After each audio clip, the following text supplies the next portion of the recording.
This is about Jesus.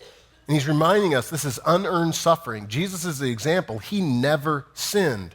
So to suffer like Jesus requires us that we haven't earned any piece of this suffering. We have not acted sinfully. We haven't reacted sinfully. We haven't responded sinfully. We haven't even had a sinful thought. So Jesus is our example. To this you were called because Christ suffered for you. That puts it in context. What do you mean Christ suffered for me? We'll talk about that in just a second and next week.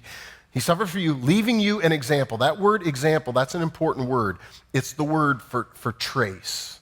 When I was a little kid, I think I was second or third grade, I had a habit for a while of what I loved to do is my dad got the paper every day, and eventually I'd get to the paper sometime either in the morning before school or after, and often I would do this. I would take just a blank piece of paper, and I would put it over a comic strip, and I would trace the comic strip, the boxes, the people, the words, and then I'd hold it up, and man, it looked like the comic strip. And I was pretending that I was an artist, you know? The reality is I'm not an artist at all.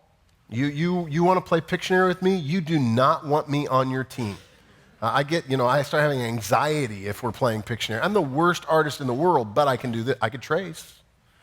And I used to trace comics a lot. In fact, my favorite was Peanuts, that comic strip, Charles Schulz. I used to trace it, including the word peanuts. I mean, the whole thing. I became so good at tracing that comic strip that I could draw one mean Snoopy. I was a great drawer of Snoopy. I used to do it all the time. I didn't need to trace it anymore. I knew how to draw Snoopy in every way imaginable. Why? Because I traced him all the time. That's the idea here.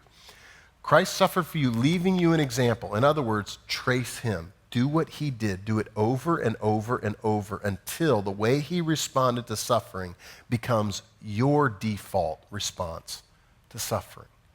And then he says this, that we should follow his steps. To this you were called because Christ suffered for you, leaving you an example that you should follow his steps.